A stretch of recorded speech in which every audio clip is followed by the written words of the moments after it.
So Dewey texted me last week after I ran into Carly at Lux, along with Relief Pitcher, or not Relief Pitcher, Daily Refresher. It's one of my favorite bars. You wouldn't know it because ran into him, and Dewey texted me the next day going, "I want you to be a feature at the Story Slam." And I was like, in my head, I'm like, I'm not cool enough to be a feature. But sure. So I texted back saying, I can't say no, so what's the topic? And she goes, oh, it's not cool. Perfect. Dewey thought not cool, Dewey thought funny. And then I went through my head going, I know I'm not cool. I teeter on the verge occasionally, and then I fall back off. And so I'm like racking my brain. I know my parents have stories of me not being cool, because all parents have stories of their kids not being cool. I won't share them because they want their own arsenal for when I get back on the edge. Like, I'll talk about your car or something. A couple stories sprang to mind, but I'm going to start with one that goes back quite a ways to one of my good high school relationships. One of my only good relationships. My history is like a who's who of mental illness. Ever seen the sign-in sheet for asylum? I would be on the visiting list. But this one was sane. She was a tiny little ginger and only attacked me when I told her she didn't have a soul. She chased me around town. But it goes back to, I'm not cool when it comes to picking up women at all. And I can't pick up signs, which goes into my next story. But this one, I can't pick up signs, and I'm a perfectionist when it comes to those moments. Because deep down, I think all of us are a little bit of a hopeless romantic, but sometimes I'm a little too much, and like, it has to be perfect. I've not branched away from that at all. Should have, kind of have. And, so there were moments we'd be in her car alone, and, I'm 17, she's like 15, 16. And, she got me to go Black Friday shopping. You ever been to Black Friday shopping? This was my first time. And I went with a girl that was 5 foot tall in Toys R Us. Good luck. She disappeared in 5 minutes flat. And I'm like, I'm going to kill someone. And it's not like the Stampede. I'm like, I don't know where I am. I don't know where she is. And there's somebody shoving me out of my way for a Barbie's dream house. And then I feel her tug me away and pull me away, and then we fall asleep in the car at Sears. Flash forward a couple weeks because I still live down that route. And she invites me over to her place. Her parents are out of town. Clearly this should be a sign. And it was, and it went well because we started, we were hanging out and, talking, and we ended up making out on our couch. Mind you, the first kiss, had that whole, stop, go. And, as soon as the actual kiss made contact, she rolls her head back and goes, finally! I had a conversation with my mother because we were wondering if you were gay.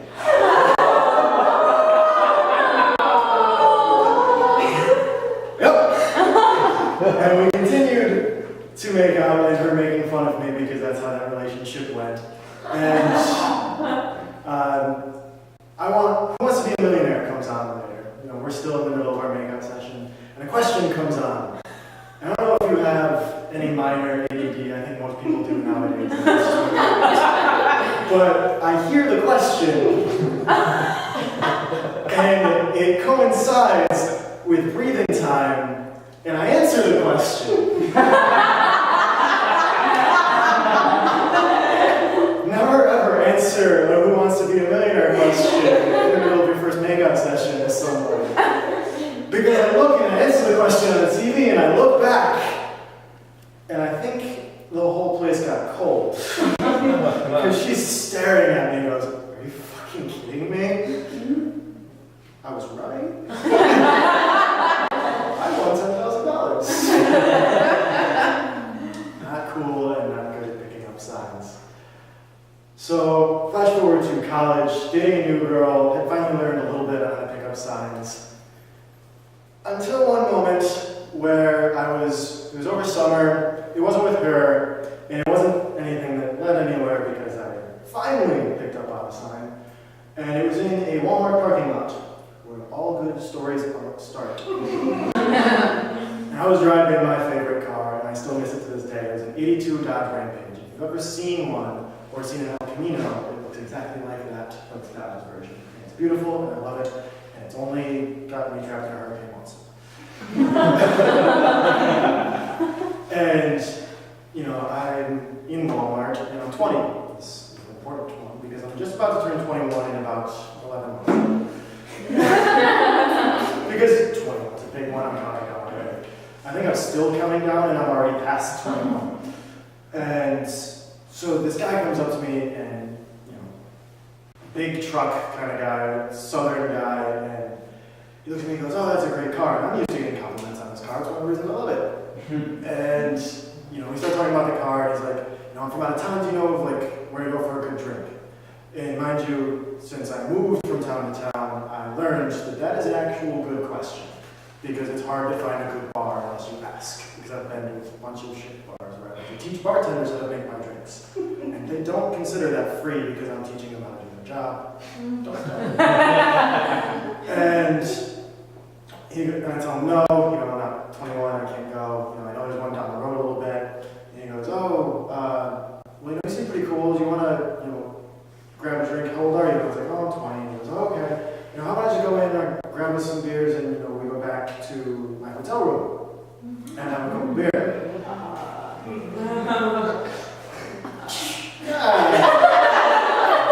Free beer, I'm 20. Mind you, I had woken up this morning and there's a comedy bit from Christopher Titus, one of my favorite comedians, who talks about, you know, I'm a pretty man. You know, he wakes up one day, you know, I'm tall, I'm tan, I'm wearing white pants. I'm a pretty man. And then later he's going to jail and he says, "I'm tall, I'm tan, I'm wearing white pants, I'm a pretty man." So I woke up this morning and I put on a shirt and I'm like, "I'm tall, I don't look too bad today, I'm a pretty man." Flash forward to Walmart parking lot. And correction, fast forward to parking lot of his hotel. Because I'm a free beer. And, you know, he seemed cool to this point. He's in his, like, 70s. How bad can this flicking people's heads if you've never been in this circumstance and heard this story elaborated in this manner. And then he starts talking about masturbation. And then things got a little weird. And he keeps going and he starts talking about penis length and such and such. And I got a beer in my hand, an empty bottle in my hand, because when things start getting weird, I'm like, I'm done after one. And he's talking about all this explicit material and asking about my sex life and my porn habits. Things got weird. And he goes, "I hear, you know, the length of your penis is from here to here," and he reaches over, and my hand clenched on the bottle like this. And I think he saw, and, you know, let go quickly. And then he goes, "Well, do you want to go up to my room and see what's on pay-per-view?" And I went, "I think my mom is calling." As all 20-year-olds all say, waiting in a parking lot of a hotel in an out-of-town old pervert. Married with kids. Do I have time for one more? I'm aware. Yeah, okay. This one goes completely the other direction. Fine night, no,